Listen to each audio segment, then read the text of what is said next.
అనుభవజ్ఞులు గౌరవనీయులు ఆంధ్రప్రదేశ్ ముఖ్యమంత్రి శ్రీ నారా చంద్రబాబు నాయుడు గారికి నా హృదయపూర్వక నమస్కారాలు. మంత్రివర్గ నా సహచర మంత్రివర్గానికి ప్రతి ఒక్కరికి పేరు పేరున నా హృదయపూర్వక నమస్కారం. ఇక్కడికి వచ్చిన డైనమిక్ అండ్ యంగ్ కలెక్టర్స్ అందరికీ,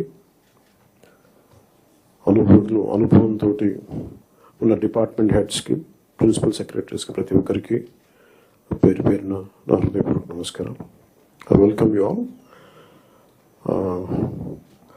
I thank you for giving an opportunity to be a part of this meeting.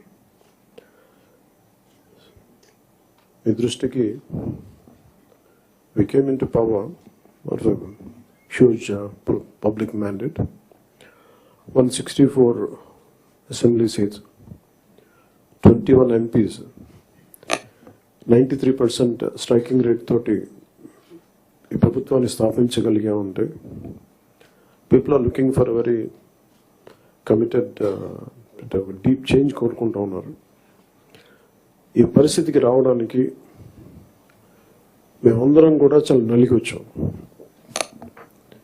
వ్యక్తిగతంగా మా మీద దాడులు కానీ, తిట్లు కానీ, ఇంక్లూడింగ్ గత ప్రభుత్వం నుంచి మాకు థ్రెట్స్ కానీ, ఇంక్లూడింగ్ కుటుంబ సభ్యుల మీద దాడులు కానీ, ఇవన్నీ అనుభవించి వచ్చామంటే, ఇంత భరించి మేము ఎందుకు వచ్చామంటే వ్యవస్థల్ని బతికించాలనే చెప్పు. గత ప్రభుత్వం కళ్ళ ముందే మీలాగా చదువుకొని సివిల్ సర్వీసెస్లోకి వచ్చి మీరు ఎంత కష్టపడి ఐఏఎస్లు చదివి ఉన్నాలో, ఎంత పోటీ పడి, లక్షలాది మంది పోటీ పడితే a handful of collectors would come out and emerge out. అలాంటి ఒక ఎమినెంట్ వ్యవస్థని, బలోపేతమైన వ్యవస్థని గత ప్రభుత్వం దాన్ని ఒక ఆటబొమ్మలో చేయడం మా అందరికీ చాలా బాధ కలిగించింది. మేమందరం కూడా దేనికి బయటకు వచ్చామంటే, ఈ వ్యవస్థని బలోపేతం చేయాలి, వ్యవస్థని బలహీనం చేస్తారని చెప్పి at the cost of our life దెబ్బలు తిని, ఒకవేళ మేము రాకపోయినా కానీ ప్రజాక్షేత్రంలో నిలబడి ఈ వ్యవస్థని బలోపేతం చేయాలని ఉద్దేశంతో ఇక్కడికి వచ్చాం. But God's grace and people's commitment, they save the democracy, they brought us into power. ఇది ముందు మీకు ఎందుకు దృష్టిలో ఉన్నా చెప్తున్నాం అంటే, we are here to strengthen you, we are here to empower you, we are here to stand by you for good governance and accountable governance. ఇన్ని దశాబ్దాలుగా ఇప్పుడు ఆంధ్రప్రదేశ్, ఉమ్మడి ఆంధ్రప్రదేశ్ కానీ, విభజిత ఆంధ్రప్రదేశ్ కానీ ఎప్పుడు ఇంత ఇబ్బంది పడలేదు.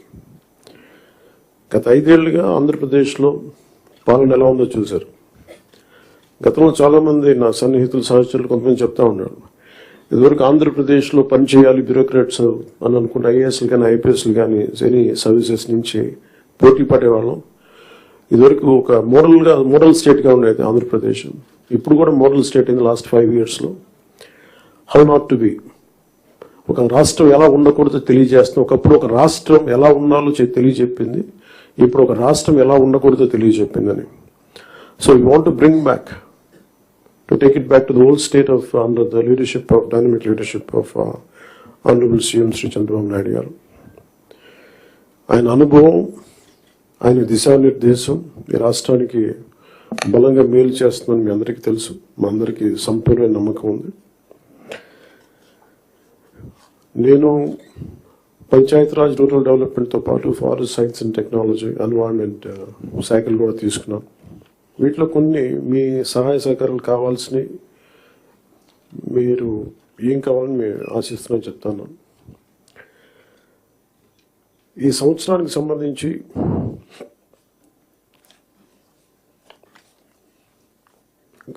ఒకే రోజు రాష్ట్రం మొత్తం మీద ఇలాంటి ఎవరు చేయని విధంగా ఒక బృహత్తరమైన కార్యక్రమాన్ని చేపట్టబోతాం. ఒకే రోజు రాష్ట్రం మొత్తం మీద 13,326 గ్రామ పంచాయతీల్లో ఉపాధి హామీ పథకానికి సంబంధించి రాష్ట్ర చరిత్రలో ఇప్పటివరకు ఎవరు చేయని విధంగా చిత్తశుద్ధితో గ్రామ సభలను ఏర్పాటు చేసి గ్రామ సభ రెజల్యూషన్స్ చేయడం జరుగుతుంది. ఇది గ్రామ పంచాయతీలను బలోపేతం చేసే దిశగా మా కూటమి ప్రభుత్వం అడుగులు వేస్తుండటానికి మొట్టమొదటి మహత్కార్యమే ఇందుకు నిదర్శనం. 2014-19 మధ్యకాలంలో సుమారు 10,000 గ్రామాల్లో ప్రారంభించిన సాలిడ్ వేస్ట్ మేనేజ్మెంట్ ప్రోగ్రామ్ని ముందుకు తీసుకెళ్లాల్సిన అవసరం ఉంది. అలాగే పైలట్ బేసిస్లో పిఠాపురం నియోజకవర్గంలో ఇన్నోవేటివ్ ప్రాక్టీసెస్తో ప్రవేశపెట్టబోతున్నాం. గ్రే వాటర్ మేనేజ్మెంట్ మెథడ్ ద్వారా లిక్విడ్ వేస్ట్ మేనేజ్మెంట్ని ప్రాపర్గా డిస్పోజ్ చేయడంలో ఒక ప్రాధాన్యత ఇవ్వబడుతుంది.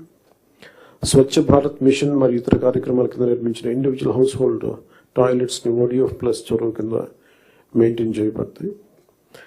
అలాగే హౌస్ హోల్డ్ లెవెల్లో సేఫ్ డ్రింకింగ్ వాటర్ అందించడానికి మేము JJM జల్ జీవన్ మిషన్ కింద ఆగస్టు 15, 2024 నాటికి పల్స్ సర్వే నిర్వహిస్తున్నాం. ఈ సంవత్సరం గ్రామ పంచాయతీల్లో 5,40,000 functional house hold tap connections అందించాలి. 5,40,00,000 ఫంక్షనల్ హౌస్ హోల్డ్ ట్యాప్ కనెక్షన్స్ని అందించాలని లక్ష్యంగా పెట్టుకున్నాం. అలాగే అదనంగా రూరల్ రోడ్స్ ఏవైతే పూర్ కండిషన్స్లో ఉన్నాయో వాటికి ఇమ్మీడియట్గా రిపేర్స్ చేయాలి. అందుకుగాను ఈ ఆర్థిక సంవత్సరంలో 4,721 కిలోమీటర్ల మేర కొత్త రోడ్స్ని ఏర్పాటు చేయడంతో ప్రభుత్వం అన్ని చర్యలు తీసుకుంటా ఉంది.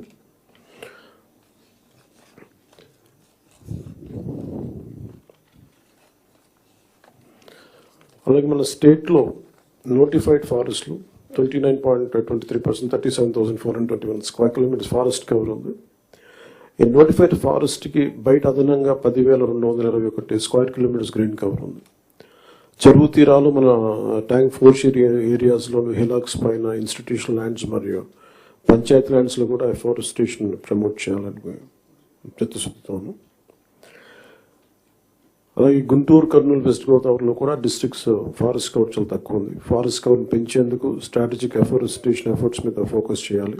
అందుకుగాను ఫారెస్ట్ ఏరియాస్ని ప్రొటెక్ట్ చేయటం, బౌండరీ డిస్ప్యూట్ని సెటిల్ చేయటం, ఎన్క్రోచ్మెంట్స్, ఇల్లీగల్ యాక్టివిటీస్ నుంచి సేఫ్ గార్డ్ చేయడం ద్వారా ఫారెస్ట్ కన్జర్వేషన్ ఎఫర్ట్స్ చురుగ్గా మద్దతు ఇవ్వాలని అధికారులందరినీ కోరుకుంటున్నాను.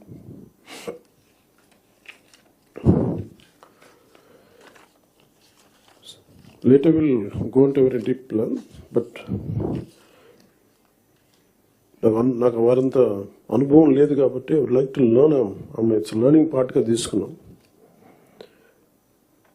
సో చంద్రబాబు గారి దగ్గర నుంచి, గౌరవ ముఖ్యమంత్రి చంద్రబాబు గారి దగ్గర నుంచి వారి పాలనా అనుభవం, వారి పాలనా దక్షత మేము నేర్చుకోవడానికి సిద్ధంగా ఉన్నాం. అంబేద్కర్ గారి మాటలు గుర్తున్నాయి. However a good constitution may be, if those who are implementing it are not good, it will prove to be bad. However bad a constitution may be, if those who are implementing it are good, it will prove to be good. గత ప్రభుత్వంలో ఇదే బలమైన రాజ్యాంగం, ఇదే బలమైన వ్యవస్థ